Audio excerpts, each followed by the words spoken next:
The story begins in Nagasaki with an old man walking alongside his two personal guards, when suddenly a disguised samurai appears before them. One guard drops a lantern, and both draw their swords to protect their master, but the samurai is faster, swiftly cutting their necks before killing the old man as well. After finishing his mission and leaving, the samurai pulls a gold piece from the old man's pocket with trembling hands, bites down hard on it, then the old man dies. Soon after, someone arrives at the scene, taking the gold piece from the dead man. The scene shifts to the samurai sitting under a bridge, gazing thoughtfully at his dagger. A familiar voice interrupts his thoughts, the same person who took the gold piece. This man apologizes for intruding, introduces himself as Yuin, and the samurai replies, calling himself Karima and saying he serves the lord of Satsuma. Yuin stays silent for a moment. Karima asks why he's talking to him. Yuin says he works doing various services in the area and mentions there are skilled merchants eager to serve him. Then he adds that, more simply, he's part of a group of hardworking people who get things done. Karima asks why he's bringing this up. Yuin explains that rumors have been spreading about a stern samurai roaming the area lately, making residents worried enough to hire him to investigate this samurai. Then Yuin asks why Karima is sleeping under the bridge instead of staying at an inn, wondering if he's avoiding prying eyes. Karima firmly replies that he killed a man. Yuin doesn't react with surprise. Instead, he points out that the bridge is no safe place to hide, especially for someone who broke an oath. Karima justifies his action, saying he was ordered to kill that man, as it was his duty to eliminate traitors threatening the clan. Yuin walks over to Karima and tells him what he did was lawful and part of his duty, but wonders why he'd hide under the bridge if that's the case. Karima lowers his head, and Yuin continues, saying he can return home with his head held high. Karima sadly admits that the man he killed mattered deeply to him, so he can't face those who knew the victim. Yuin steps closer, understandingly saying, this explains why Karima struggles to move on despite being good at his job. After a pause, Yuin adds it's impossible to solve problems while sitting under a bridge. Touched by Yuin's words, Karima realizes how foolish he's been spending his time scowling alone. Yuin asks him to consider their talk just another one of the many services he offers. Karima stands up, thanking Yuin for the advice. Yuin wishes him good luck. As Karima walks on, followers of Matsumini block his path. Karima stops, asking if they're here to accompany him, bowing in greeting. One man dismounts and thanks Karima, admiring how easily he killed the father of his fiancée. Karima replies that regardless of his relationship with the man, it had to be done because the father was involved in dirty opium trade. The man praises Karima's loyalty and says he has one last duty to perform. Then he pulls out a gun, and his men draw theirs, pointing them at Karima, who stands stunned. Karima asks what's going on, and the man calls him stupid, saying they could have used him if this were the Warring States period. Karima asks why they're doing this, and one replies he should ask Hirata, his fiancé's father, in the next life. As they shoot, Karima jumps off a cliff,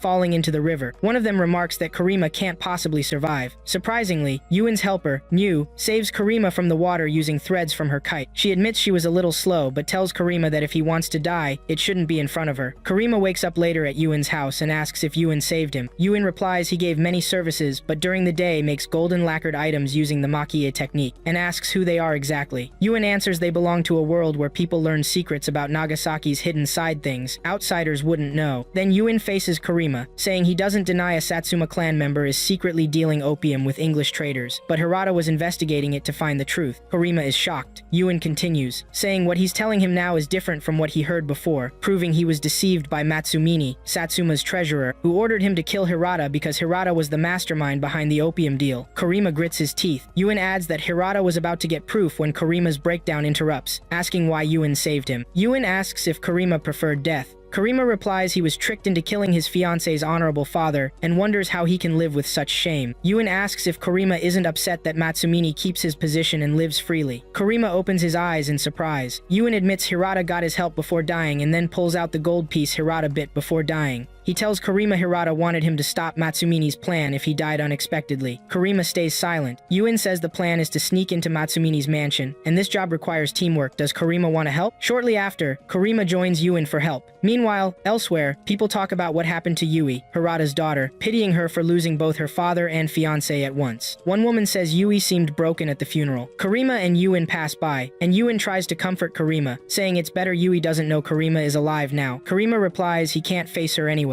The scene changes. Karima explains Matsumini's mansion plan to Yuin, pointing out the service entrance isn't well guarded, while the main entrance is heavily guarded. He notes a small group could sneak in through the service door and surprise the guards. At that moment, Yuin's companions Suji and Yu are watching the conversation. Yuin tells Karima to wait, there his wounds are still fresh, and he can't act recklessly. Meanwhile, Matsumini drinks with his men, discussing Hirata's murder by his daughter's fiancé, which has become the talk of Nagasaki. Matsumini says the killing was easy since he's used to dealing with thick-headed warriors warriors like Karima. One man adds that sending a bull to slaughter enemies is an effective plan. While they talk, Karima's companions have already left to storm Matsumine's mansion. Karima prepares to follow them. A doctor, one of Yuin's group, watches him leave and says this isn't part of the plan. At Matsumine's place, drinks run out, and a man goes to get more. Noticing the lights are off and things feel strange, he stumbles over a dead body. Before he understands what's happening, Miu hangs him with threads from her kite. Elsewhere, Suji and Yuin chase the rest of Matsumine's men. Yuin places a golden makie mask on one man's face, then prays to a saint, who takes the man's life. Afterwards, the group meets up with Miu and realizes Karima deceived them when he said there were no secret hideouts in the mansion. Karima kept this secret to himself and pursues Matsumine alone. Karima says he'll listen if Matsumine wants to explain. Matsumine points a gun at Karima, but Karima jumps quickly and cuts his neck. Later, Yuin and his companions find Matsumine's body. The doctor is confident this was Karima's plan all along. Miu asks if Karima's plan was to lure Matsumine out so Karima could take revenge. Yuin agrees that seems to be the case. Suji wonders what they'll say to the chapel and how to explain that Karima stole their target, meaning Matsumine. The doctor says what matters is the job got done, no matter how. At the same time, Karima runs toward his fiance's house, thinking to himself that he didn't realize what Matsumine was doing and killed Yui's father by mistake, but he avenged him and will make it right. When Karima arrives, he finds Yui stabbed in the neck, blood everywhere. He rushes to her, broken, saying he had so much to atone for. Karima started to recall his memories with Hirata and Yui. While training in sword fighting, Yui would prepare tea for him and his father. Hirata was grateful to Karima and told Yui that Karima was dedicated to his training for the family. At that moment, Karima promised Hirata that he would wield his sword for Yui alone. Returning to the present, Karima sat inside an inn, blaming himself and wondering why Yui died when he should have been the one to die. Meanwhile, Yuin was in the church, presenting a bitten gold piece to the chapel and receiving a sacred blessing after the priest prayed over it. The priest praised Yuin's recent act of revenge, but was surprised that someone in his group had such sword skills. Yuin fell silent, and the priest added that revenge was a sin meant only for Dios's followers to bear. Yuin bowed his head until the priest reminded him that Dios watches everything from his seat in heaven, and that they must always remember this. The saint rewarded Yuin and his companions for carrying out the revenge mission. When Yuin returned to his group, Suji asked where the rest of the reward was, while Neo wondered if Yuin was giving them just scraps. Yuin said the amount was correct and pointed to 2 bags in front of them, each containing 50 mon. Neo complained it wasn't fair and began counting the silver coins. Suji noted that since they were 4 people, the count was off. Yuin said he had forgotten someone extra. Shocked, Suji asked if Yuin meant that samurai scoundrel Karima. Suji then shouted that Karima betrayed them and stole their goal, so why were they forgiving him and sharing the reward? Neo agreed and suggested killing Karima before the priest found out he killed Matsumine. Yuin responded that the priest already knew. Suji and Neo shouted in disbelief. Then Suji wondered what would happen to them and what punishment they would face. Yuin said they would just ensure everyone on the team got their reward. Neo asked why Karima was even allowed in their group and if they couldn't just kill Karima. Suji firmly agreed, saying Karima was a villain who didn't just kill a teammate but also killed his fiance's father on false charges of opium dealing. Suji then asked Yuin why they didn't just kill Karima. Yuin said Karima had been misled and believed the order to kill Hirata came from the governor. Suji argued that wasn't an excuseno, one can kill innocent people and claim misguidance. Yuin asked what Suji suggested, but Suji had no answer, grabbed his money bag, and left, saying he had a bet to make up for the cheap pay. On the other side, a doctor was examining a patient named Mana. He told her he knew he had said this before, but she had to build her strength or she would never improve. Then, turning to Mana, he insisted she must eat enough of whatever food she liked. Mana smirked, saying he was just trying to let her live her last days in luxury. The doctor warned her that thinking like that wouldn't help, but Mana told him to stop trying to fool her. She could always tell when men lied because of her work. She said she had already eaten her last meal. Mana opened a box and took out a gold piece, offering it to the doctor, who was shocked. She told him she had recently heard about people who take revenge in exchange for bitten gold pieces. She asked if he knew about those people. The doctor asked who she hated that much. Mana said she hated a scoundrel named Inohachi, her husband. Adjusting his glasses, the doctor asked her story of revenge. Mana explained that girls are very naive when young.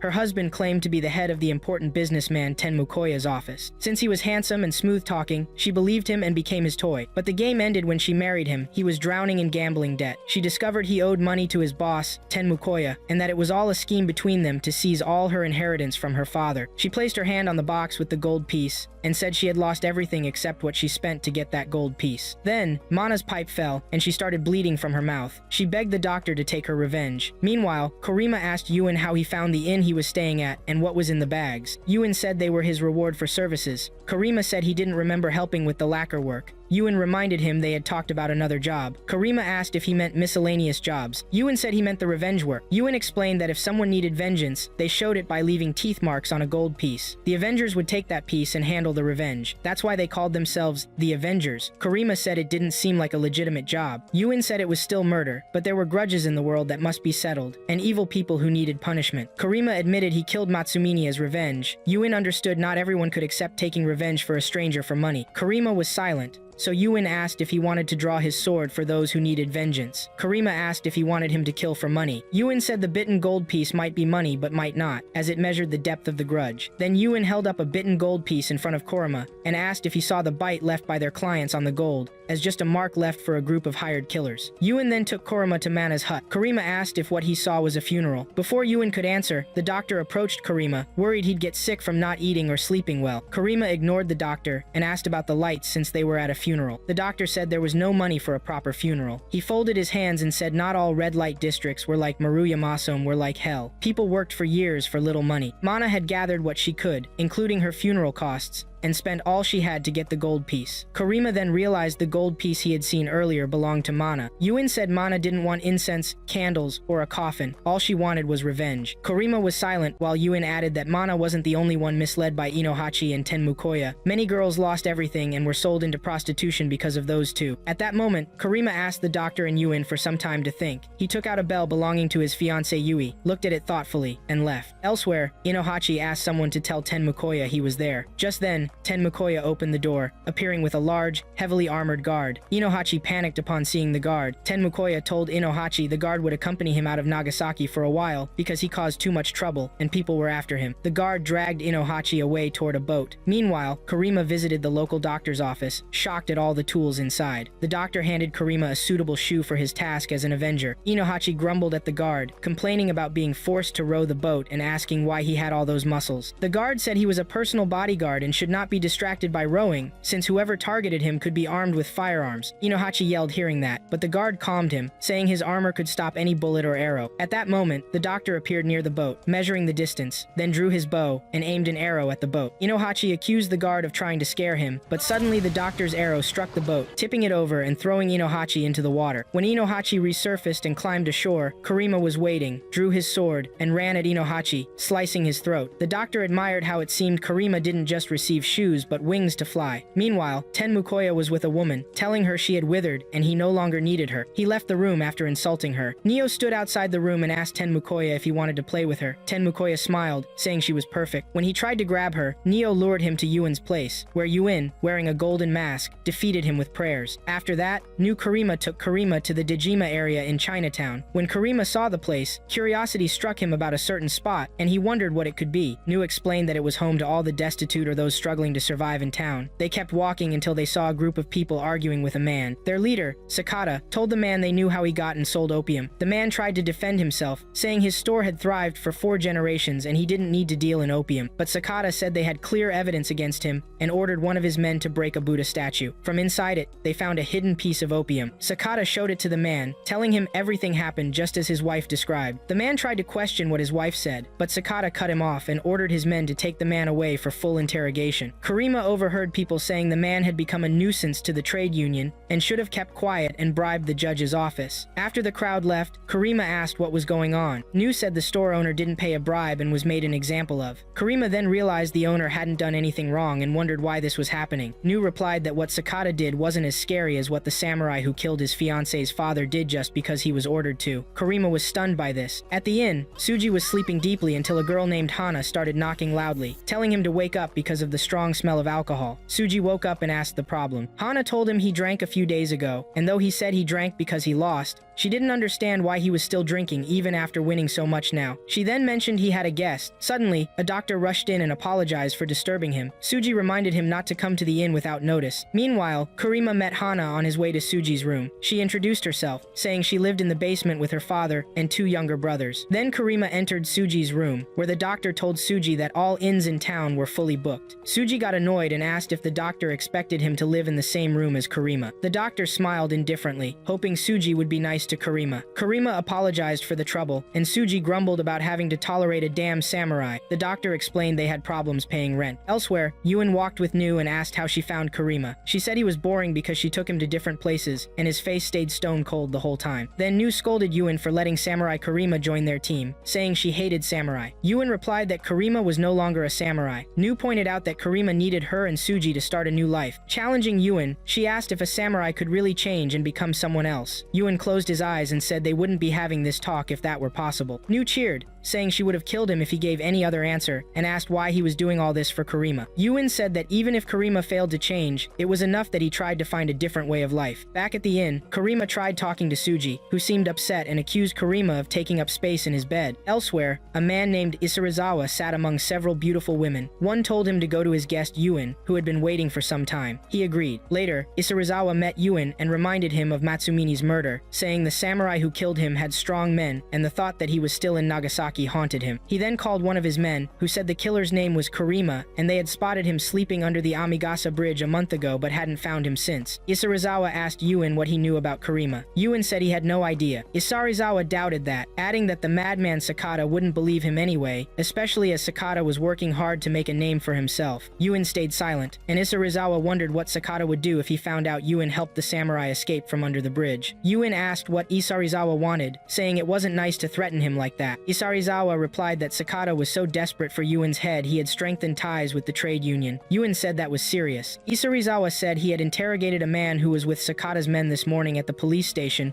and gave him a gold piece that looked like a bribe the police couldn't accept. Yuen looked at the gold piece and stayed silent. Isarizawa said he made sure the gold piece got where it belongs. Yuen picked it up and said he understood. At the same time, the doctor and Nu walked toward a cave filled with people who looked like corpses. Nu noticed the number had increased and began pinching her nose because of a foul smell while scanning the crowd for someone. Then the doctor stopped before a woman and asked if she was the wife of the store owner Kawo. The woman lifted her eyes slightly and asked if he brought medicine. The doctor told her her husband had been arrested for opium dealing. She said they forced her to hide opium in the Buddha statue in exchange for medicine. Another woman lifted her head and asked the doctor for medicine too, guessing he worked for Sakata. The doctor then returned to his companions and told them about his investigation into Sakata's actions. Yuen said the neighborhood watchman, Isarizawa, was throwing Sakata into their arms. Nu said she didn't like Isarizawa. He seemed perverted and warned Yuen to be careful. Yuen said now they had solid gold evidence, meaning they had to avenge the man. Suji suggested he should handle it. Before Yuen could respond, Suji turned to Kurima and offered that he accompany him if he didn't mind killing people like Sakata. Kurima said he didn't mind since both he and Sakata had strayed from the samurai path. That night, Kurima, Suji, and Nu went to kill Sakata. Suji and Kurima bet on the room. Whoever killed the most of Sakata's men got to keep it. Kurima was fine with the bet. Then Kurima eagerly started hunting and killing Sakata's men one by one, surprising Suji, who wondered since, when Kurima's moves became so agile, Suji chased and killed the rest. Later, Kurima killed Sakata. Suji told him they finished quickly, but the bet was still on. Before finishing, Suji was shocked when Kurima's sword pierced a man behind him. He cursed Nu, saying she didn't mention the sixth man, which left them tied with 3 kills each, so they agreed to keep sharing the room. Then the doctor told Yuen about the success of the revenge mission Suji and Kurima carried out. Yuen sat alone in the dark, staring at the bitten gold piece. When the doctor told him the mission was successful, Yuen hoped Kurima and Suji would get along, but the doctor warned him they might land in real trouble because of Kurima. Yuen said he knew that. After that, the next morning, Soji woke up to shouting downstairs. Irritated, he opened his window and asked everyone to keep quiet, wondering if people didn't understand how upsetting it is to wake up to shouting like that. Meanwhile, Kurima remained completely calm, so Soji asked if he could at least say yes in response. Kurima explained that he was just careful not to disturb him and thought staying silent was the best way to avoid bothering him. Soji yelled back that this wasn't a prison, then looked outside and asked Kurima if he wanted to go out for some good food. Kurima said he had no money. Soji asked about Kurima's share of the money from killing Matsumine. Kurima said he spent his share on curtains. Soji was shocked and asked if Kurima hadn't gotten the curtains from trash. Kurima remained silent, but Soji scolded him, saying he didn't even know how to shop, and told him to come out with him. When Kurima reminded him he had no money, Soji said they were going out to help him figure out how to earn some. After all, they didn't know when they'd get a share of gold again. Soji then showed Kurima his lucky charm, saying he was now swimming in luck. The scene then changed. Nu mocked Soji, who sat in front of her, saying he would help Kurima find a job even though he himself had none. Soji told her to be quiet and explained that Kurima could read and write, so he thought Kurima would be useful to the doctor. Soji continued, saying Kurima had lived alone and wasn't well off since his earnings didn't cover his expenses. He then focused on Yuen and explained that the poor samurai had to look for other ways to earn money. Karima told him that after waking up and practicing swordsmanship, he would visit castles and mansions to teach sword lessons, then go home to train more before sleeping at dusk and waking up to practice again. New commented that Karima's lifestyle was like waving his sword all day, as if it was the only thing he knew how to do. Then New asked Soji why Karima wasn't taught gambling and offered to help get customers for him. Soji repeated customers quietly. New imagined bringing Karima to a place where he'd meet a beautiful woman. When Soji realized he'd drifted off, he tried to grab New, blaming her for making him imagine that. Before he could say more, Yuen asked him what Karima did next. Soji recalled offering Karima to sell Yuen's moving gift to cover his expenses. Karima asked if the lacquered bowl was valuable. Soji said it could earn a lot. Karima was surprised that Yuen's works were that valuable. Soji explained that it was normal for a country samurai not to know the worth of those works. He told Karima that Yuen was a well-known maki-e artist among cultured people, attracting interest from faraway places, even across the ocean. Soji assured Karima that Yuen didn't do his revenge work for money. Karima then thought for a moment and said that both Yuen and Dr. Tiba kept their services very secret. Soji confirmed this and warned Karima not to tell anyone. Karima admitted he was still struggling to understand the meaning of revenge. He asked Soji if he could really be like them, working by day and smiling, then settling someone's score by night. Soji told Yuen that Karima had probably stayed locked in his room since that talk, and called him a fool, asking Yuen to teach Karima some logic. Yuen said he'd go visit the chapel and ask Soji to watch Karima until he returned. At the church, the chaplain praised Yuen, saying few Avengers could make such bold moves deep in the Bakufu servant's lair, like Yuen's group did in Nagasaki. Looking up at the chaplain, Yuen heard that despite that, the revenge work remained incomplete and without achievement, and that judgment should fall equally on sinners. Still, the chaplain decided to forgive Yuen's mistakes that day. Then he asked if there were others who should receive revenge. Yuen asked where the chaplain thought Sakata's opium came from. The chaplain insisted Sakata wasn't foolish enough to get opium directly from the English. There had to be a middleman helping him. That middleman gained influence through Sakata and rose to a position with access to the lair of currency takers, known as the Nagasaki Trade Union. Yuen fell silent, and the chaplain asked if he had heard of someone named Azumi before. The chaplain continued, saying the pajama policeman serving the Bakufu, Isarazawa, wanted to get rid of Sakata, who was a nuisance, without caring about the people's protests. Then he turned to Yuen and asked if the Shimabara martyrs who died left behind gold with traces on how deep their grudge must have been. After that, Yuen returned to his companions and told them about Azumi. Soji said Azumi disappeared after Sakata's death, and the only time anyone saw him since was at his mistress's house. New said this worked in their favor. If both targets died, they could kill two birds with one stone. Karima asked if the mistress was the revenge target. The doctor explained she was the wife of shop owner Kao and helped run the store, but had become addicted to drugs. He asked who might have pushed her into that. Karima paused and said Azumi's mistress. The doctor said the mistress lured Kao's wife and convinced her that the drugs were foreign medicine to help her relax. So the mistress had to pay for destroying someone's life to satisfy her own greed. Yuen said he'd arranged things with the library owner in the street, where they could monitor the place and spot Azumi's hideout. At that moment, Soji suggested having Karima watch the place, since he was the quietest person. New said Karima's scary face would raise suspicion and accused Soji of just trying to get Karima out of his room. Soji denied it and told Karima to go learn how to sell, advising him to stay natural and not grimace too much. Karima went to the library and started selling books while watching the place. Meanwhile, Soji and Yu kept watch outside. After a while, Karima grabbed a paintbrush and began drawing many things on paper. In the evening, Azumi went to his mistress, who noticed he was clearly tense. When she asked why, he said Sakata's killer still hadn't been caught, so he wouldn't risk meeting her if not for her insistence. She said she wasn't safe either and suggested he pay her what he owed. While they talked, the mistress heard bells and went to check. Looking out the window, she said no one was outside, but suddenly she saw a kite in the sky. Then an arrow flew past and stuck in Azumi's chest. The mistress rushed outside in terror and ran into Yuen, begging for help. He told her this was a fitting end compared to the weight of ruining lives with opium. She stepped back, scared, asking what he meant. He put a mask on her, recited prayers, and got rid of her. Afterward, the library owner thanked Yuen for taking care of the library while he was away and gave Karima a lot of money, saying he'd arranged his library well and made the place like new. When the owner looked at Karima's drawing, he asked if Karima had studied Western art. Karima denied it,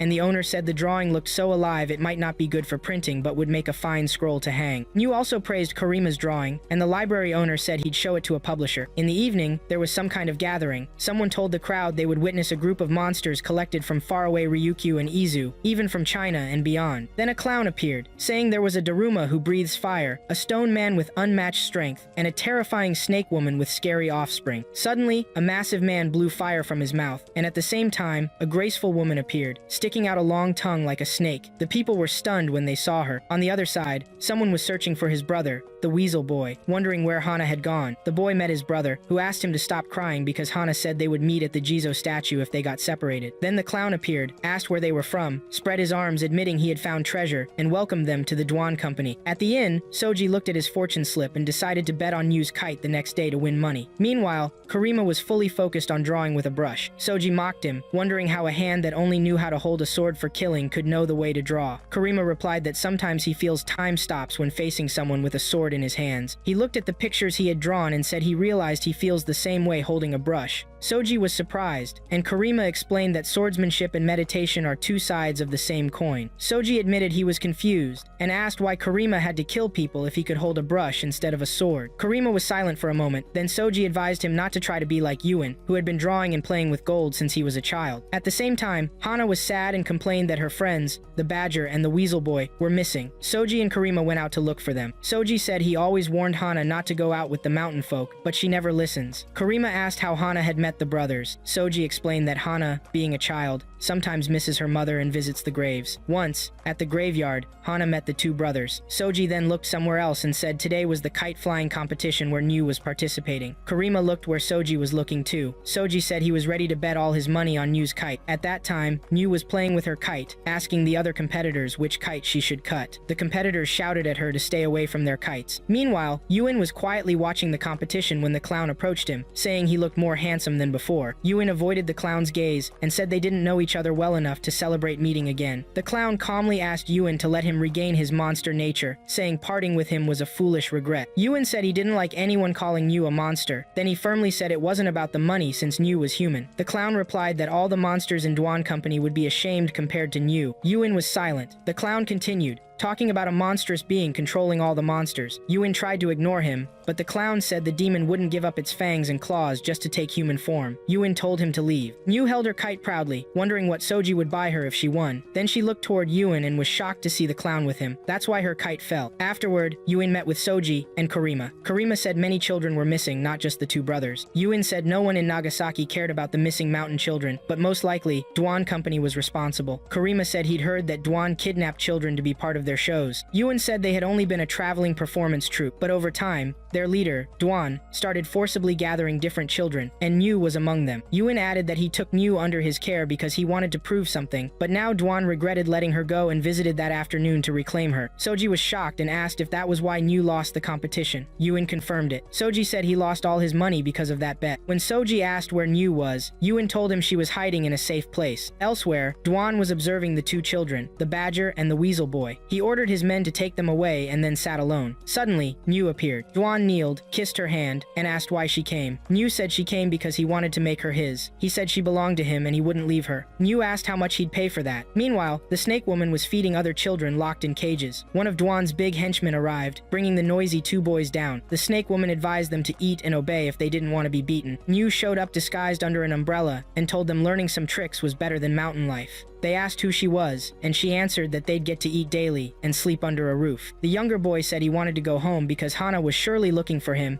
and the other boy agreed. Nyu threw them a golden piece. After they bit it, Nyu took it to Yuen, who praised her work. Karima said then their next target was Dwan Company, and the two brothers Hana was searching for. The doctor asked Nyu where the kids got the golden piece and how it ended up with her. Nyu said she had it by chance on her way back after greeting Dwan. Yuen firmly reminded her he had told her before to stay away from Dwan. At that moment, Soji wondered since when they cared about the gold's source. Soji held up the bitten gold in front of everyone and reminded them that as Avengers, their job was to act without questions. The doctor agreed, saying when gold carries a grudge, there's no choice but to take action. Then Nyu asked Yuen if it would be great for Dwan to die. Yuen stayed silent. Nyu said he wanted Dwan dead too, but insisted she should be the one to kill Dwan because she brought the golden piece. That night, Nyu thanked Yuen for bringing the clothes she requested and told him she promised Dwan she'd return tonight, so it was too late to stop her. She scolded Yuen for not killing Dwan when he had the chance, saying he could have done it unnoticed. Yuen said he sticks to a policy that keeps him safe. Nyu said she didn't understand religion or politics, but knew she couldn't kill without the golden piece. Now that they had it, there was no problem. Then Nyu left, followed by Soji and Karima. Soji wondered if they would find Dwan asleep. Karima doubted Dwan would fully trust Nyu, judging by what she said about him. Suddenly, Dwan's men appeared. Soji said they should make some noise since they were bait, but before he finished, the big man blew fire from his mouth, and the knife thrower started aiming knives at them. Soji hid and asked Karima to deal with the fire breather. On the the other side, another huge man fought the doctor. Soji appeared, trying to distract the knife thrower while Karima charged with his sword, wounding both the knife thrower and the fire breather. Soji somehow set them both on fire. Meanwhile, the doctor defeated the big man and watched the flames consume the place. The snake woman screamed, asking someone to throw her the keys or the kids would burn. Yuen tossed her the keys and she opened the cages, asking the children to help those who couldn't walk. At the same time, Mu was with Duan, trying to provoke him to kill her because that was the only way she could become his. He couldn't do it, so she pulled her threads and killed him herself, watched silently by Yuen. The next morning, Hana was happy to see the brothers running happily after the kite. On the other side, Mu was enjoying a cake Soji brought her, saying it must have cost him a lot. Then Mu admitted to Soji she had planned everything from the start because he complained he'd go broke after losing the bet and that a single golden piece might save him. Soji was stunned but stayed silent. Meanwhile, Yuen told the doctor that Mu asked if living in a town by the sea made him forget his past days as a scoundrel, but he answered that he accepted working as an avenger to control that desire. The doctor said people always try to justify what they do, except Mu, who feels no need for that. Yuen said he still wanted Mu to live as a human being. After that, Suji and Karima met the bookstore owner again. The owner praised Karima's drawing and told him that a publisher wanted him to create an illustration for a hanging scroll. Then he handed Karima a box, asking him to use it for the scroll. Karima thanked him for the opportunity. The man said Karima's work was impressive and was curious to see where it would lead. He told Karima to take care of his hands because they were a gift. Meanwhile, Yuen was also showing his work to someone else. The man asked if Yuen knew Karima, the artist everyone was talking about at Kariki's art dealer. Yuen humbly said it was just a coincidence, not a great honor. The man said he heard Karima's style was out of this world. The scene shifted, and Mu entered to meet Yuen, who was staring at a gold piece he quickly hid in his clothes. Mu asked why he looked so serious, but Yuen said he was heading to the pleasure district. At the same time, Suji and Karima were on their way back. Suji teased Karima, saying he thought the bookstore owner would kick him out and send him back home, but instead, he praised him. Karima asked if Suji was happy for him, but Suji denied it, questioning why he should be happy. Karima said now he could earn a living and wouldn't bother Suji anymore. Suddenly, they found themselves surrounded by some men. Karima rushed to defend himself and blocked an attacker's strike with his sword without killing him. Suji was surprised by Karima's reaction and said Karima had gotten some praise for his art, but that didn't make him soft. Suji grabbed two attackers, named Han and Yasu, nicknamed Dice Thrower. Suji asked why they attacked, and they said they hadn't come to kill him, but were hired because of Karima. They just did what they were paid to do. Suji didn't believe gamblers, but Karima said they weren't lying and ordered them to leave. Suji said he lost count of the grudges they faced. On the other side, Yuen went to meet Isarizawa. Isarizawa said that Azumi's owner, who was supposed to arrange his funeral, had also died, and that's why he was so busy. Yuen was surprised to hear this. Isarizawa said he'd rather go out drinking to remember Sakata, but work wouldn't allow it. Then he asked Yuen about the samurai he had asked about earlier. Yuen said he hadn't heard anything. Isarizawa explained that people in the Chinatown district were chasing the samurai. Yuen was surprised, and Isarizawa confirmed it, saying he didn't know what to tell his bosses in the magistrate's office about the samurai. If the samurai fell, so would the one hiding him. Yuen asked what Chinatown residents wanted from Karima. Isarizawa joked maybe they just wanted some fried Satsuma sweet potatoes. Then he mentioned a missing shipment that Harada was investigating, which might be why Chinatown was after the samurai. That was just a guess. Yuen asked if it was related to opium, and Isarizawa said maybe he should check himself, but he couldn't because the trade union would complain if anyone from the magistrate's office entered Chinatown. Yuen fell silent for a moment. Then Isarizawa said he'd appreciate it if someone with sharp ears went to Chinatown to listen in for him. Yuen said it was a tough request, but would try. Isarizawa said he'd just wait then, hoping the samurai stayed hidden. He relaxed on his couch and told Yuen he had heard about an exceptional artist and asked him to bring one of his paintings on the next visit. Later, the doctor went to Chinatown and sat with an old man, saying Nagasaki merchants were struggling to get Dutch goods. The old man said the English forced the Dutch out of Ceylon and Jakarta, so the next order might be hard to secure. The doctor brought up his curiosity about the samurai people were searching for, asking the old man's story. All eyes turned to the doctor as the old man warned he might stop working with him if he kept discussing that topic. The doctor told him to forget he said anything and left. The doctor told his companions it was nerve-wracking, but noticed Chinatown's people were serious. Karima asked Yuen if the Chinatown residents were plotting against him because of Matsumini. Yuen said that was just Isarizawa's guess. Suji said Karima was the only Chinatown contact left after their partner disappeared. Karima said he'd save Matsumini's group the trouble as long as they looked for him and came to him. His friends tried to hold him back, especially Suji, who scolded him, saying there was no guarantee he'd come back alive. Karima said he didn't care because the man had killed his fiance's father and driven her to suicide, so why think about his own life? Yuen asked if Karima was sure about what he wanted, and Karima admitted his recklessness caused all this and he needed to end it. After Karima left, The group talked. The doctor said they'd be in trouble if Karima died. Yuen said Isarizawa also wanted them to find out why Chinatown was after Karima. Then Yuen turned to Nyu and asked her to catch up with Karima. Nyu complained, and Yuen reminded her they needed Karima's help to take revenge on Matsumini. Suji told Nyu to come along if she didn't want to be caught by the pajama police, warning that if one of them fell, they all would. Nyu asked for a backup plan if she couldn't reach Karima in time. Meanwhile, Karima arrived at Chinatown where a group blocked his path, led by Mr. Liu, who said he didn't expect Karima to come alone. Karima said he came to find out why they were after him. Liu rushed at him with a sudden move that knocked Karima out. Liu ordered his men to take Karima, while Nyu watched nearby. Karima woke up somewhere as Liu told him he had killed his own companions out of greed, then shamelessly asked for help. Liu held Karima's face and said there was no greed in his eyes, only belief in something. He wondered who ordered the kill. While Liu talked, one of his men interrupted, saying Shishido from the trade union wanted to see him. Liu left Karima with a man who started torturing him, questioning where the goods were hidden and to whom they were given. Karima was almost burned when Suji suddenly attacked. The man asked who he was, but Suji didn't give him a chance, jumping on his back, pulling him down, and finishing him off. Suji then freed Karima, who asked why Suji came. Suji said he came to see him face down in the dirt. Suji carried Karima onto the ship's deck while Yuen took care of the man who was guarding him. Elsewhere, Liu met with several men sipping tea. He noticed something was wrong with the boat and told Shishido he wanted him to ensure the safety of their people since the Nagasaki trade union controlled business and professions and was the real authority. Shishido stayed silent, so Liu said his boat was just attacked and the samurai was taken, even though he was told by the magistrate's office there would be no trouble. Shishido said the quick operation might have been done by the Ribenji, an outlaw group willing to do anything for money. Somewhere else, the doctor was dressing Karima's wounds. Karima said his kidnappers thought he knew something about a massive opium shipment Matsumini bought. He paused and added it was hidden in Nagasaki. Events kept unfolding. At the inn, Soji was teaching Hana's younger brother how to play gambling games. Hana warned them it was illegal, but they didn't listen. She told them not to blame her later if they ended up as spoiled as Soji. Then Hana asked Soji if he had fought with Karima since she hadn't seen him go downstairs recently. Soji just told her to leave him alone. Meanwhile, a group of monks appeared at a convent late at night. One monk named Seiko wondered what they were doing there so late. His companion replied it might be some kind of training. Then a nun came out asking the monks to pray. After that, a group of male prostitutes was presented to the monks. The nun explained that these weren't women, but that they would guide the monks to enlightenment through the blessing God's work. One monk looked at Seiko and guessed it was his first time. Seiko fell silent for a moment. The other monk told him he had to choose first. Seiko picked a man named Ichinogo from the prostitutes. The door closed, and Seiko and Ichinogo were left alone for the night. But Seiko wanted to avoid it, saying he didn't want to sin. Ichinogo told him that although he was a prostitute, he still had dignity. Seiko asked why he'd tainted himself with opium then. Ichinogo didn't answer but suddenly threw himself on Seiko and whispered that the nuns were eavesdropping. If Seiko refused to spend time with him, he'd end up like him. At the same time, a nun confirmed that Ichinogo and Seiko were together and enjoying themselves. She told the other nuns, who said that preachers of high morals like Seiko always find it hard to fall. Their leader said all they did was guide the lost toward enlightenment. Elsewhere, Seiko tried to understand what Ichinogo had been through. He found out Ichinogo had been honored with a sacred duty and sent to Nagasaki but was poisoned with opium. Since then, Ichinogo was exploited as an outlet for men's desires. Ichinogo said his family in Edo thought he was dead. Then he lifted his head and asked Seiko if he had any relatives. Seiko said no. Ichinogo told him he had a younger brother who might do well as head of the family, which was his only hope. Seiko asked about Ichinogo's own life, and Ichinogo just wished to bite into a gold piece as a sign of revenge. Seiko suggested that Ichinogo join the temple to atone for his sins. The monks left the temple in the morning. Ichinogo smoked opium when a nun entered and asked if there was a problem with his medicine. He denied it. The nun came closer and said even when men put powder and lipstick on, they're still bad liars. She then asked what Seiko had told him, saying she heard Seiko join the temple after losing his family to an epidemic. Ichinogo said Seiko was kind and hadn't said much. Meanwhile, Ryo was busy working when one of his men told him Hoinji Temple was their destination.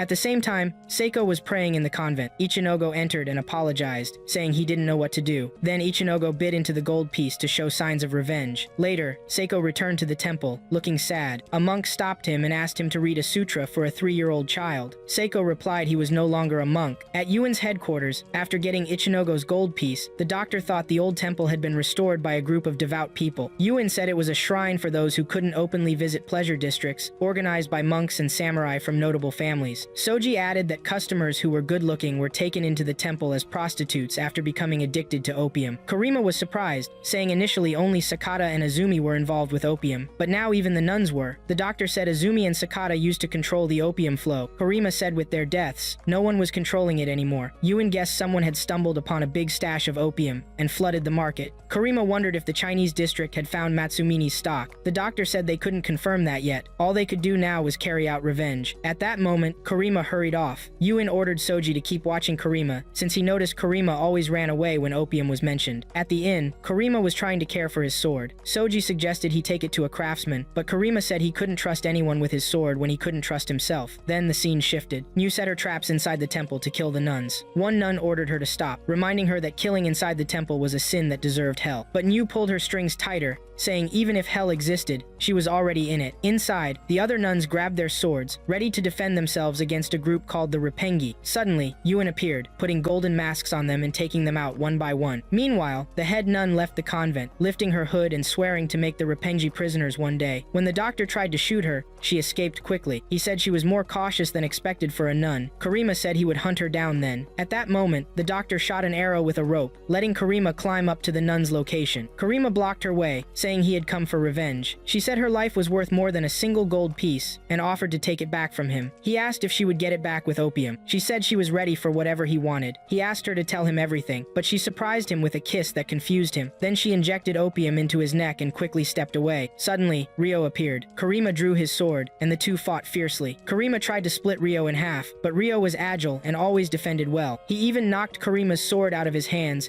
and tried to stop him from chasing the nun. Still, the nun didn't escape because Soji killed her with a lucky talisman. At that moment, Ryo said he had 2 goals. Then an arrow flew toward him, and the doctor said they were 3 now. Ryo jumped away so fast Soji began doubting he was human. Elsewhere, Judge Isarizawa was summoned to his office. He bowed as the judge asked how he could serve him. Isarizawa guessed the matter was serious due to Shishido, the trade union supervisor, being present. Then Shishido asked the judge about the bitten gold piece. The judge said it was just a rumor people spread, asking who would believe that finding a bitten gold coin meant their enemy would die overnight. Isarizawa said it started with a suspicious person who took money to kill someone, but the matter grew beyond control. Shishido said they still couldn't ignore the rumor, especially if it was linked to Sakata's death. He then showed Isarizawa socks that belonged to Sakata, a gift from the union. The judge noticed bloodstains on the socks and ordered Isarizawa to investigate Sakata's death. Afterward, Isarizawa left the judge's office with Shishido. Shishido begged Isarizawa to bring Sakata's killers to justice. Isarizawa said he'd try but didn't know if there'd be enough time to investigate the bitten gold curse. Shishido said maybe he'd find evidence in the Satsuma case while hunting Sakata's killer. Then Isarizawa confronted Shishido about dealing in opium. Shishido said his opium dealings were what helped him rise in rank. Without his own opium springs, there'd be no opium crime to investigate. Then Isarizawa pulled out a dagger, putting it to Shishido's neck, saying he loved a girl who got addicted to opium and now her face looked like a skull. He admitted he'd tried not to pursue it, thinking it only concerned Sakata, but now he couldn't guarantee his own safety. Events unfolded rapidly after that. Karima told Yuen he wasn't sure whether he should paint the woman he had led to suicide. Before Yuen could answer, Karima said he had no other choice because he couldn't escape her, even with his eyes closed. As they walked together, they stopped in front of a shop and went inside. Karima began painting with a brush. After leaving, they stopped somewhere, and Yuen told Karima to talk to the shop owner if he needed anything. Karima asked if Yuen had gone out with him just for that, and Yuen returned the question by asking about the name Taishin, which he noticed signed on the brushes in the store. Karima remembered signing before as Tai, and explained he added a letter from his own name to complete it. Yuen said it was an honor. Yuen told Karima he brought him there because it was quiet, and because in the coming days, Karima would struggle to find time for rest or food with all the requests pouring in. Karima remained silent. Yuen continued, saying when that happens, Karima could leave his old name and past behind and live as the painter Taishin. Karima asked if he could do that without seeming selfish. Yuen said all Avengers can't live peacefully in society, but Karima was different since he was about to create a new life as Taishin. Karima replied that wasn't his intention. Killing his fiance's father and his boss had left him with a moral burden he wouldn't be free from until it was resolved. Yuen asked why Karima would kill once all his problems were solved. Yuen left the resort, but a voice from Niu stopped him, saying it would be much easier if Karima said he intended to quit killing. Yuen asked how much she had heard, and Niu admitted she had thought about killing Karima if he said he'd retire. Then she asked why Yuen mentioned leaving, knowing it's forbidden to leave Rebenji. Yuen said he wanted to see if Karima was worth killing. Niu asked if the talk was just a test. As Yuen walked with Niu, a disguised man passed by. Yuen stopped and checked his trail. Niu guessed there was another summon. Yuen said it was likely about entering the Chinatown days earlier. Meanwhile, Karima went to a bar where someone greeted him and directed him to sit at the back. The waitress asked if he wanted sake. He said he just wanted something to eat, but soon ordered a bottle of sake along with the food. As he ate and drank, he recalled Yuen's words until another customer interrupted, saying Karima looked troubled. The waitress apologized for making Karima share his table. The man sat opposite Karima, apologized for intruding, and Karima asked if he was a priest. The man said he wasn't very pious, but then explained that if a priest conducts funeral rites and prays for the dead, a samurai's work is to to kill people. Karima scolded him for saying that as a priest. The priest replied that, to him, condemning killing was a strange joke because life continues by taking others' lives. The priest then began explaining his philosophy on life and death, and told Karima not to worry about something as trivial as killing. Suddenly, Karima got up, paid his bill, saying he felt drunk, and left. The waitress was surprised by the generous payment, but Karima said he also paid for the priest's bill. On the other side, Yuan met a preacher who told him the recent acts by the Rebenji group in Chinatown were unforgivable, but would be considered an exception now that they knew the true sinner. The preacher warned that if the poison spread further in the city, it would drown the city in oblivion, and ordered Yuan to take revenge on Liu. A nun then gave Yuan a gold piece. Yuan asked about the bitten Kuban gold piece, but the preacher said the piece before him belonged to a martyr who died in Shimabara and awaited revenge. Yuan asked why he was then ordered to take revenge on Liu, and the preacher said it was urgent because if they didn't act fast, Liu's people would get the opium from Matsumini. Yuan was silent, and the preacher said everything would be lost if Liu's people got the opium. The preacher also said he couldn't trust any other avenger in Nagasaki with the Shimabara gold piece. When Yuan returned to his companions, Suji took the gold piece, admiring it and saying it was rare and he'd never seen anything like it. Suji thought they were all doomed after discovering the preacher had known about their entry into Chinatown days ago. Karima asked about the bite of revenge, and Yuan explained it was a direct order from the preacher. They had to kill Liu quickly. The doctor guessed it wasn't a regular revenge and wondered why the preacher was acting out of character. Yuan said he didn't know. When Karima tried to object, reminding that revenge is measured by the depth of grudge, not money, Suji said those organizing the revenge had said the bite wasn't necessary, so they had to carry it out. Niu told Suji to kill Yuan first, since he always said they didn't kill without bitten gold. Suji told her not to be foolish, there was no point fighting among themselves. Niu asked what they'd do since Yuan set the rules. Suji asked if her suggestion was to return the gold. The doctor said the preacher wouldn't let them get away with that. Karima said the preacher and his followers broke their way. Suji warned that defying the preacher would cause problems with all Nagasaki's Rebenji. Yuan said at least they needed to know the preacher's real goal. Yuan guessed the gold was just a test of their loyalty. Suji asked Niu to return to Chinatown to find opponents for Liu willing to bite the gold piece. At the same time, Yuan gave the same order to Niu. Karima thought correctly that Liu was bringing in opium, but none of them knew the preacher's purpose for killing him. At Shishido's mansion, the same priest Karima met earlier was there. Shishido thanked the priest for traveling all the way to Nagasaki. The priest said he was a man of faith who goes where he's called. He heard there was a group planning to revolt against the judge if paid well. Shishido said that group had begun to tire their owner lately. The priest understood why he was called. Shishido asked if that would cause problems for him. The priest said he was ready as long as a mark of revenge was left. Shishido was grateful for his kindness and began biting gold pieces before placing them in front of the priest. The priest said they looked like deep grudges. Meanwhile, Niu arrived in Chinatown, but was quickly captured by Liu and couldn't escape. Liu asked why she sneaked into his territory and what problem she had with him. Before Liu could harm Niu, Karima's voice stopped him. Karima asked what Liu intended to do, then inquired about the opium belonging to the financial director of Satsuma. Suddenly, Liu fell, shot by a bullet as the priest declared he had come for revenge. After Leo was injured, Karima sat beside him, puzzled and asking, where was he hit? Niu told him to wait for the doctor. Meanwhile, a man named Yutaro appeared and tried to get rid of Leo, who was still breathing, but Suji blocked Yutaro's way and told him that Leo's head was as valuable as a precious gold piece. Elsewhere, the priest and the sniper talked. The priest asked the sniper to send a signal to Yutaro to call him back, saying they hadn't even properly introduced themselves. At the same moment, Yutaro was about to clash with Suji but quickly left after seeing the signal from his comrades. Karima was running in another place, carrying Leo, who kept asking Karima to kill him. Karima told him no one had bitten the gold piece yet and asked why he wanted the opium. Leo replied, who wants such filth? Karima said, then we're on the same side. Leo was stunned. Karima explained that the opium smuggled by Director Matsuma had to be burned, so no trace would remain. Leo asked who took the orders, and Karima said he had no master. He asked Leo the same, but Leo stayed silent. Karima shared that he was once like him, blindly following orders and killing a man who was like a father to him. He warned Leo not to make the same mistake and to study his enemy carefully. The scene changed. After examining Leo, the doctor told everyone the bullet went all the way through, so Leo had a good chance of survival. At that moment, Yuan suggested they all head to the clinic together, as the place they were in was dangerous. Flashback. Leo stood before his men, firmly declaring he would not let anyone escape his grip because he aimed to destroy opium in the Qing Empire. Then one of Leo's servants asked him to come see something. When Leo followed him, he saw his sister Shou smoking opium and was shocked. Back to the present, Leo regained consciousness after treatment and muttered that he must destroy opium. Outside, the doctor sat with Nu and Suji, explaining that the Qing sold tea, silk, and porcelain to the English, but the English started pushing Indian opium because they had nothing else to trade. Suji Suji commented. You work hard to learn the trade, then find yourself addicted to opium. The doctor said opium was spreading like wildfire, hard to control, especially since banning it would anger the English, who made huge profits. Nu opened a comic book she had with her while the doctor said the Qing emperor tried to eliminate opium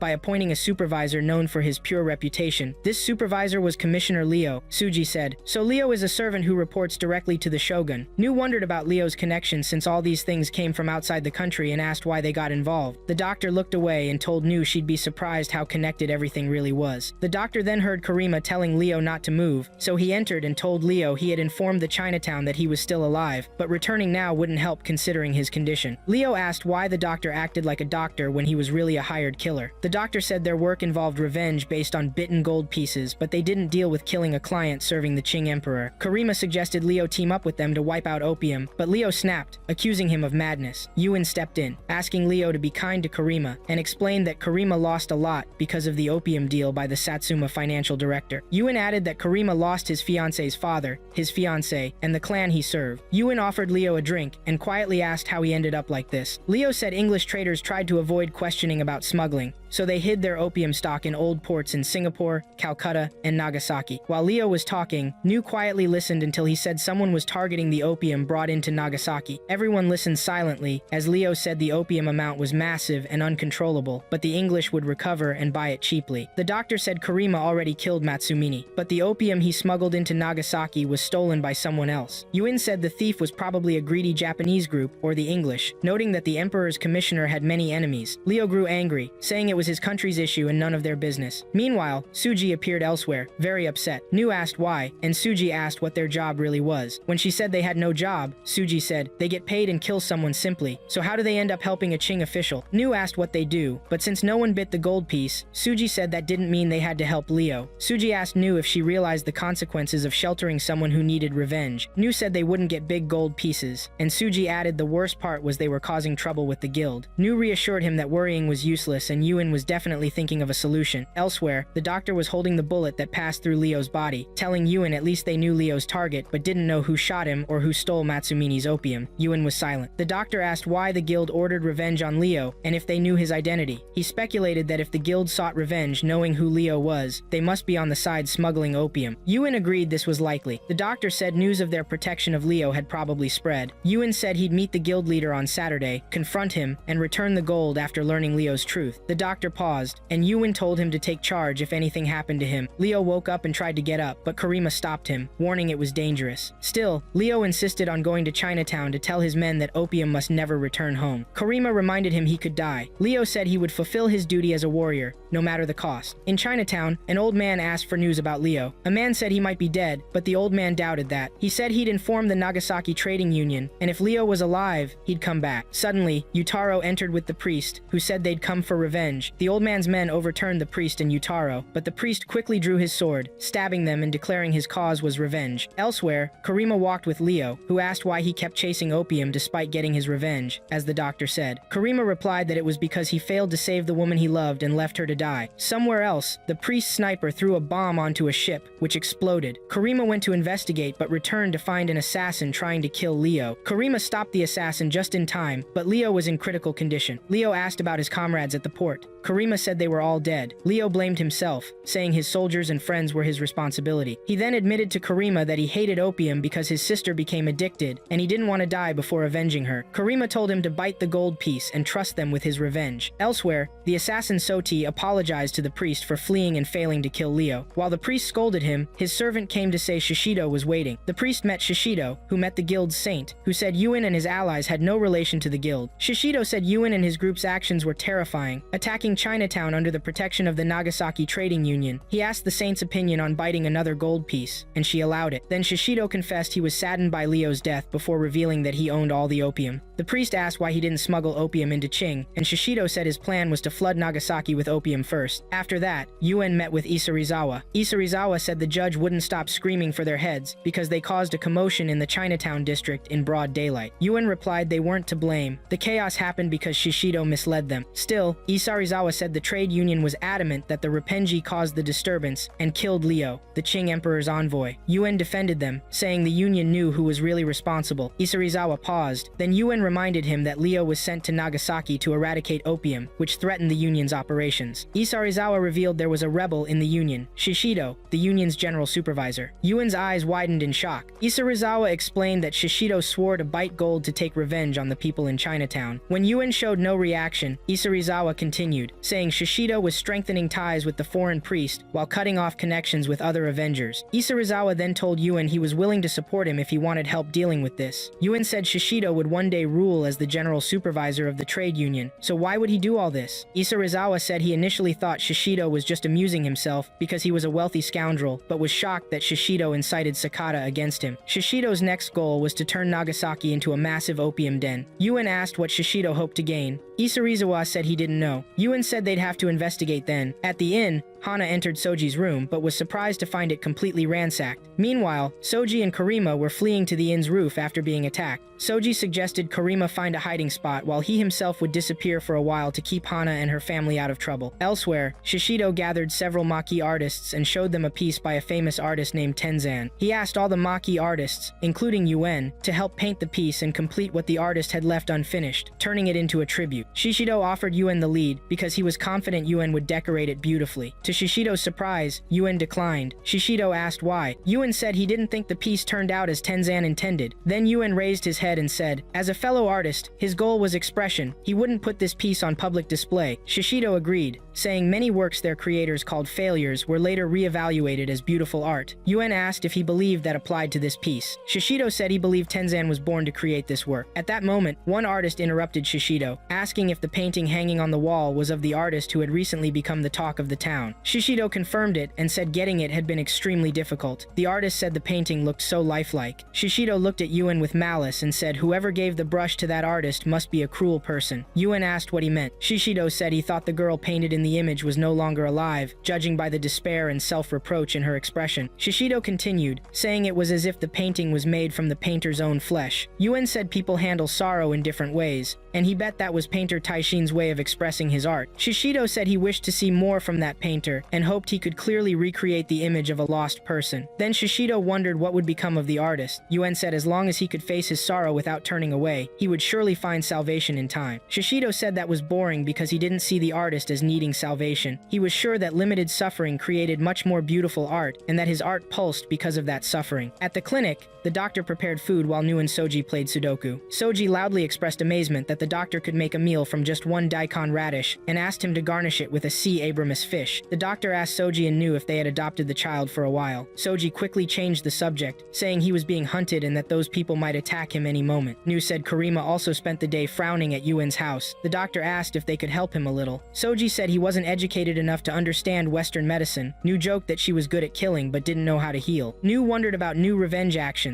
Soji reminded her they had clashed with the chapel. The doctor said Yuan was on his way to see the chapel and might come back with a gold piece. Soji was shocked that Yuan was going alone to the chapel after everything. The doctor explained that Yuan was going to submit a report and return the gold after killing Leo. Soji got angry at the doctor for letting Yuan go alone, knowing he might not come back alive. Soji then stood up, saying he was heading to the gambling den to ease his stress. Nu tried to stop him, reminding him he was being hunted, but he ignored her and left. Meanwhile, the chapel told Yuan he hadn't expected such a failed revenge on Leo, but that the end result was appropriate, so he would overlook it. Yuan said Leo's goal wasn't to spread opium in Nagasaki, but to eradicate it. Then Yuan asked why the chapel ordered revenge on Leo when he was a Qing envoy sent to eliminate opium. The chapel said Yuan was wise enough not to interfere in matters beyond his concern. Yuan said he met a man called Shishido, the general supervisor of the Nagasaki trade union. Yuan looked up at the chapel and asked why the piece of gold left by the Shimabara martyrs didn't have Leo's teeth marks, and why Shishido bore no grudge or anger over it. The chapel said Yuan's thoughts would only lead him to reject things and stray from faith. Yuan closed his eyes and said Shishido would turn Nagasaki into hell and spread opium. The chapel said it might be God's will, and if the country drowns in opium, it means it has sinned enough to deserve such punishment from God. Yuan objected, saying they still had a duty to avenge those deceived, even if divine punishment awaited the guilty. Yuan then pulled out a gold piece with Leo's teeth marks and told the chapel it carried Leo's grudge against those who tricked and killed his comrades. As an avenger, he could not ignore that bite. Yuan left, leaving the chapel behind. Yuan then returned to Karima and told him Shishido was responsible responsible for killing Leo and was planning to distribute opium in Nagasaki. Karima thanked Yuen, saying he would have died without knowing the truth about the crime. He promised to do his best as a samurai to end the opium issue. Yuen held a picture of his fiancée, Yui, saying she might smile at him after he finished this mission. Elsewhere, Soji arrived at a bar where a man told him a woman there had a real talent for dice rolling, and they were enjoying playing with her that night. Bets began, and Soji joined. After several throws, Soji won a lot of money. When he tried to leave, his companions accused him of winning and running away. Soji shouted at them and left the bar. On the way home, he nearly lost his mind, wondering why the nun was playing dice. Suddenly, the nun's voice came from the darkness telling him he was having a winning streak. Soji tried to pull out his gambling tools from his clothes, but was shocked to find the nun had taken them. He started chasing her, but she lured him somewhere. She told him Karima was supposed to have been killed in Surumaru Castle, so why wasn't he? Soji said he didn't know, but that Yuen wanted that to happen. She ordered him to investigate before all the gambling dens in the city shut their doors on him. Then she disappeared, leaving Soji wondering what was going on. The next morning, Karima was walking down the street while Sodi and the sniper were hiding nearby. Sodi asked the sniper if they should shoot Karima. The sniper replied that Karima was unarmed, but it seemed like a trap since his comrades must be close. If they found out about it because of a stray bullet, it would be the end of them. Meanwhile, the priest was eating with the nun, asking her about Yuen and his group. The nun asked why he didn't end things directly since he couldn't wait for the Shimabara Avengers to take charge. She suggested sending their men after Yuen and his allies, but the priest said they were a talented bunch, and losing them would be a heavy blow. He went on to say that once opium floods Nagasaki, the English won't resist the temptation, plunging the world into chaos. Only then would Shimabara's dream finally come true. The nun said that would mean he could establish the kingdom of the Lord in Kyushu to rule it. The priest replied that his first wish was to revive his faith. As for the ruler, they could choose whoever they wanted. Elsewhere, Yuen met with Isarizawa and told him that smuggling opium was a serious crime, even if the head of Nagasaki's trade union was behind it. Yuen said if Shishido was exposed, he wouldn't escape execution. Isarizawa said Sakata once planned to trap Shishido and bring him to justice, but Shishido made a deal that Sakata was sure he'd accept. He added that if the Imperial Palace could recover the opium lost in Qing, the English wouldn't care whether the Satsuma finance director or the trade union's head handled the deal. After their meeting, Yuen returned to his friends, but the doctor blocked his way, warning that the thick fog wouldn't help them. Then Tsuji appeared and asked to talk briefly. Tsuji said they had gone to Satsuma earlier because Hirata, who Karima killed, bit into the golden piece before he died. Yuen asked why Tsuji suddenly remembered this. Tsuji said he wanted to check certain things and told Yuen that he had asked Nu to ring the bell after Karima killed Matsumini. Tsuji asked, for whom was the bell rung? Yuen stayed silent. Tsuji guessed it couldn't be for Hirata since he'd been dead a long time. Before Yuen could answer, Tsuji added that Karima's fiancé also wore a bell and asked Yuen if he made it. Yuen said he crafted the bell on Hirata's orders to gift to Karima's fiancé, Yui. Tsuji said this contradicted what Karima told him since Karima said Yui wore the bell when she committed suicide. That meant someone had traveled all the way to Satsuma to deliver the bell to Yui. The doctor guessed Hirata might have sent it to her by some means before dying. Yuen recalled when Hirata received the bell from him and said Yui would like it even if it seemed a bit flashy for a country girl. Yuen bowed, admitting he'd heard how dangerous his mission was and asked Hirata to return home safely. Hirata asked if the Avengers would accept taking revenge for him. Yuen said it would be a dark joke if they refused. Hirata said a fierce assassin was coming after him, but he wasn't bothered by that. He wanted to carve his grudge against those responsible for smuggling opium into Japan. Still, he wondered if the golden Koban coin could carry his revenge all the way to distant Satsuma. Yuen assured him the Koban coin would reach the deepest corners of the earth. Back in the present, Yuen said he was the one who gave the bell to Yui and personally handed her her father's keepsake. Tsuji asked about Yui's condition after her father's death. Yuen remembered when Yui held the bell and said the Avengers would take revenge for her father. Yuen told her the Avengers now held gold carved with Hirata's vengeance from his final moments. He assured her it wouldn't be long before Matsumini, Satsuma's finance director, was punished, so maybe the bell would ring for her father. Yui suddenly cried, saying Matsumini could never leave Satsuma. Then who killed my father? She asked. Yuen said the killer's name was Karima. Yui looked at the bell in shock, saying, impossible. Karima was going to marry me. Only then did Yuen realize Hirata was killed by his daughter's fiancé. Yui broke down, crying that Karima said he would give up his name to inherit Hirata's family and was ready to sacrifice himself to protect her. She wondered if he was laughing at her and her father all along. Yuen comforted her, saying if Karima served Matsumini, the sword of vengeance would surely reach him. Yui asked Yuen to kill Karima. She bit the golden piece and raised it to Yuen's eyes, begging him to chase Karima to the ends of the earth and make him pay. Despite Yui's continuous pleas for Yuen to kill Karima, Yuen took the golden piece and told her to consider Karima's revenge done. Tsuji said no doubt Yui hated Karima deeply. Yuen said when he learned the truth, he thought about returning the golden piece, but Yui was already dead. Suji said that meant he couldn't return the piece and also felt sorry for Karima, unable to kill him. Then Suji angrily said Karima's foolish actions caused them to raid the Chinese district and stir trouble with the priest, and now they couldn't roam freely. Suji looked at the golden piece and said maybe it was best to carry out that revenge. The doctor asked if he meant after the Shishido issue was settled. Suji said timing didn't matter. They were avengers with poisoned gold and didn't care about time. The doctor asked if Suji could kill Karima after seeing his regret. Suji said he wasn't the first to kill over something undeserved, and maybe some they killed before regretted their actions too. The scene changed to Suji following Karima like a shadow. When Karima asked why, Suji said Yuen asked him to in case Karima acted recklessly. Karima was surprised. Suji reminded him of the moment Ryo died and that the bullet hit silently. He warned Karima not to come to him later, crying and wounded. Karima said if that happened, he'd leave it up to him. Suji said he couldn't be stirred. Karima said Ryo also bit the gold, and among Avengers, biting gold was like an oath. As they walked, Karima suddenly turned and threw his whole body on Suji to save him from a stray bullet fired by the priest's followers. Meanwhile, the sniper curiously asked Sodi where Karima and Suji's followers were. At that moment, Yuen was in Isarizawa's office, telling him about a suspicious ship that sailed at night and returned before dawn. Isarizawa pointed to a map and said the English built that lighthouse off the coast when they first came to Nagasaki. If the trade union violated their area, it would be a serious crime. Yuen said he had sent someone to check the place. At the harbor, Yotaro sat on a ship, saying working with a generous client was great. Suddenly, Yotaro collapsed in front of Nu and told her they came and went often from this island, so why was she surprised? Nu said she was new to such things. Yotaro grabbed her hand, saying her hands were too soft for a sailor. Nu wrenched her hand free, jumped into the water, and someone asked Yotaro if they should chase her. Yotaro said it wasn't necessary since her whole gang would be back soon. Elsewhere, Shishido was taking pictures of a woman with a camera, talking to the priest about how much he loved capturing people's emotions and how cameras made it easier. Shishido told him Yuen and his friends had found the island's location. Shishido wished they'd discovered it sooner and asked the priest to kill them all at once. In another place, Karima apologized to Yuen for dragging them into the opium mess, saying Suji had every right to want revenge. Yuen noticed Karima had painted many pictures and said he invited him to be an avenger because he thought Karima couldn't live without his sword after losing his samurai status. But Karima had found a new path in life through painting. Moments later, Yuen and his allies set out on their revenge mission against the priest. At the harbor, one of the ship's workers was curiously wondering what was inside the crates loaded onto the ship and why they were being sent to the island at such a time. One of the man's companions said there was something suspicious about the whole thing. As this conversation happened among the crew, the doctor shot a flaming arrow at the ship and ordered the crew to jump into the water if they wanted to survive. Everyone jumped into the water. On the other side, Nu and Yuen appeared elsewhere. Nu began hunting the men with her threads, telling Yuen that there were too many, and asked if he wanted to come back later. Yuen said no, explaining that Karima and the others were already busy, so they'd have to be harsher tonight and finish things. Meanwhile, Karima, the doctor, and Soji were on Shishido Island, each fighting to fend off Shishido's men who drew their swords against them. The doctor was especially skilled at parrying their blows, even killing many of them. Within moments, they had cleared all Shishido's men, but Soji noticed that the other Shishido crew was hiding and wondered where they could be watching from. Karima said they just needed to keep going and find the opium stash. The doctor pointed out where it was. At that moment, Yutaro stood with Sodi and others on top of the lighthouse, surprised to see only 3 Avengers had come from their side. The sniper said that if only 3 showed up, the others must have gone to Shishido's house. The priest then spoke, warning they would die a terrible death because they underestimated them. Elsewhere, Shishido's men were surrounding Nu, but she skillfully used her threads to strip their weapons and kill them. Yuen also helped by putting golden masks on their enemies and eliminating them. Suddenly, a lion appeared and began devouring the dead bodies. Back on the island, our heroes moved cautiously. Soji was confident their enemy was watching from the lighthouse and asked what the plan was. Karima suggested forcing the enemy to fire so they could pinpoint their location. Soji and Karima started running. The enemy sniper fired a shot, and the doctor readied an arrow for the lighthouse, but the enemy sniper surprised them with a bullet. Yutaro darted in from behind toward Karima and started sword fighting him. At the same time, the doctor dropped to the ground as Soji ran to him, while Karima defended himself against Yutaro's swift attacks. Yutaro taunted Karima, saying he would crack his head open. During the duel, Yutaro almost killed Karima with a throwing weapon, but Soji called out to him and saved Karima at the last moment. The weapon hit Yutaro in the stomach. Meanwhile, the doctor fired an arrow at the sniper before he could kill Karima. Soji was stunned. The doctor told Soji to imagine their fate if he could only shoot straight, then added that firearms weren't practical. At that moment, Soji told Karima he'd take care of the doctor and asked him to continue the mission. Karima charged forward with his sword and stopped in front of the priest who was waiting for him. The priest said today's youth were useless. Karima was shocked when he saw the priest. The priest told him their fates were to meet like this again. Elsewhere, Yuen and Nu stood uncertain in front of the lion that suddenly appeared. Nu claimed it as hers, tried tried to tame it, but it knocked her down. Yvain started casting his magic around, leading the lion until he pushed it into the water and took care of it. Then he told Nu they had to move. Back with Karima, the priest said the goods they were looking for were in the upper caves, but Karima had to defeat him first to get there. The priest stood and challenged Karima, asking if his sword skills could match his own. Karima raised his sword and rushed at the priest. The priest quickly blocked the strike and asked where Karima learned that trick. Karima said if he faced Leo now, he'd cut his head off. The priest realized Karima got that move from Leo. Their duel intensified, both easily parrying attacks. Then the priest told Karima he had won, and hoped Karima wasn't hiding more tricks. The priest asked Karima to give his last words. Karima reminded him of his earlier line, whether with sword or money, the result is the same, taking a life. The priest said he accepted money for killing and that his work was the truest way of life. Karima replied that revenge is bought not with money, but with hatred carved on gold. He said they came as avengers for Leo after biting the gold. The priest mocked that even a dog or monkey could bite a coin. Suddenly, Karima regained strength and pushed the priest back, insisting it was time for him to feel the pain of those he destroyed. The priest asked what their point was in dying together. He noticed Karima's bleeding wound, calling him a stray dog looking for a place to die. Karima said he was ready to die. The priest then fled secretly, calling Soti to finish the job and kill Karima. Soti tried to kill Karima, but Karima was faster and defeated him. Karima then chased the priest, who had reached the opium hideout. Karima quickly and lightly struck with his sword, killing the priest. Meanwhile, Yuan reached Shishido and asked why he hadn't run away. Shishido said, just as he predicted, Yuan's true talent wasn't gold plating, but making death and destruction shine. Shishido looked at the sky and said the sun would rise soon, wanting to capture this moment for future generations. Yuan said he wouldn't live until dawn. Shishido replied he could give him whatever he wanted, but Yuan said all criminals must eventually face judgment. Shishido said he could fill the world with the screams of the damned, using his opium stockpile. That's how he punishes sinners. Yuan answered that justice's hand reaches everywhere without all that. Shishido pulled out a pistol and aimed at Yuan, but Yuan was faster, dodged the shot, stuck a golden mask on Shishido's face, and finished him off. The next morning, Soji returned to the inn, greeted by Hana's reproach and tears. She asked where he'd been all this time, and where Karima was. Yevon went to report at the chapel, saying Leo's revenge was fulfilled. The priest said peace would return to Nagasaki for a while, but warned that Judgment Day was near. Elsewhere, Isarazawa enjoyed the company of women, flirting with them. The scene then shifted to Yuan, Soji, and the doctor standing somewhere. Yuan sadly recalled memories of Karima, saying the samurai Karima died a victim of a dark conspiracy at that place. Yuan threw a gold piece marked by Yui's bite, and the three of them stared at its mark.